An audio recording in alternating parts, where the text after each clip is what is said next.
Halo semuanya, di video kali ini kita akan sama-sama membahas tentang 8 kebiasaan atau tingkah laku yang berhubungan dengan kemarahan. Setiap kita pasti pernah marah dengan berbagai alasan. Nah, ada kebiasaan atau tingkah laku yang tanpa sadar yang jika kita ulang-ulang akhirnya akan membuat kita menjadi pribadi yang mudah sekali marah. Nah, apa saja kebiasaan dan tingkah laku tersebut? Kita akan bahas bersama-sama ya. Yang pertama adalah entitlement. Entitlement itu adalah merasa kalau diri itu punya hak istimewa atau lebih superior dibanding orang lain. Jadi dia merasa dirinya itu berhak untuk sesuatu. Misalnya berhak untuk dihormati. Jika dia nggak dapat, ya akhirnya dia menjadi seorang yang marah. Yang kedua, terlalu fokus pada hal-hal di luar kontrol pribadinya. Misalnya keinginan untuk mengontrol tingkah laku pasangan. Padahal tingkah laku pasangan itu adalah sesuatu yang di luar kontrol kita, bukan? Nah, kalau keinginan yang besar untuk mengontrol hal-hal di luar diri kita, tentunya ketika kita nggak bisa mengontrol itu, akhirnya membuat kita menjadi seorang pribadi yang terus-menerus mudah marah.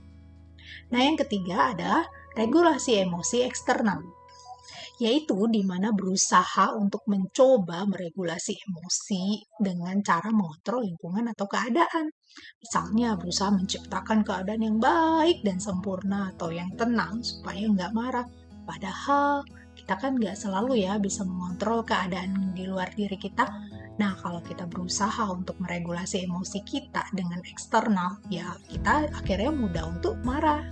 Nah, selanjutnya yaitu external locus of control, yaitu percaya well-being kita itu dikontrol oleh sumber di luar diri kita.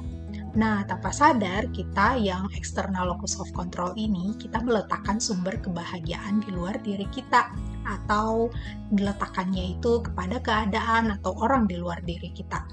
Nah, kalau demikian, bukankah itu akan membuat kita menjadi pribadi yang gampang marah? Sebab kalau kita meletakkan sumber kebahagiaan kita atau kesenangan kita kepada orang lain, nah, orang lain kan nggak selalu bisa memenuhinya. Nah, kalau demikian, tentunya akan membuat kita menjadi pribadi yang mudah marah. Yang kelima, yaitu menolak melihat sesuatu dari perspektif yang berbeda. Nah, biasanya orang-orang demikian adalah orang-orang yang kaku. Jadi, melihat sesuatu dengan perspektif yang berbeda itu dilihat sebagai suatu ancaman. Jadi, hanya fokus pada satu perspektif aja yang sudah biasa dia pakai. Nah, kalau demikian, bukankah kita jadi mudah marah kalau kita hanya melihat segala sesuatu dari satu perspektif aja? Yang keenam, toleransi yang rendah terhadap ketidaknyamanan. Misalnya, seorang yang mudah sekali terganggu untuk suara-suara, atau tidak senang dengan keramaian, dan lain-lain. Nah, jadi kalau mudah terganggu, mudah tidak nyaman, itu akan membuat emosi menjadi tidak stabil dan akhirnya mudah marah. Yang ketujuh, toleransi yang rendah terhadap sesuatu yang ambigu. Nah, biasanya orang-orang yang demikian adalah seseorang yang ingin segala sesuatu yang pasti, sesuai dengan rencana dan sesuai dengan apa yang sudah dipikirkan. Jadi kalau ada sesuatu yang tidak pasti, yang ambigu dan tidak jelas, akan membuat dia itu gelisah dan akhirnya kalau terjadi sesuatu yang di luar kendali dia, akan mudah marah. Nah, yang 8, terlalu fokus pada kesalahan. Fokus pada kesalahan ini bisa fokus pada kesalahan diri atau fokus juga pada kesalahan orang lain.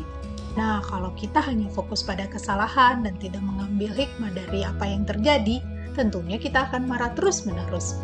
Nah, demikianlah pembahasan kita. 8 kebiasaan atau tingkah laku yang tanpa sadar ternyata bisa membuat kita menjadi pribadi yang mudah marah. Dan kalau kita lakukan terus-menerus, akhirnya itu menjadi satu kebiasaan yang sulit untuk kita ubah. Untuk itu, sadarilah apa saja sih kebiasaan-kebiasaan atau tingkah laku yang ternyata selama ini membuat kita marah. Semoga video ini membantu ya. Oke, sampai ketemu di video selanjutnya. Jangan lupa di subscribe, like, dan share. Terima kasih telah menonton.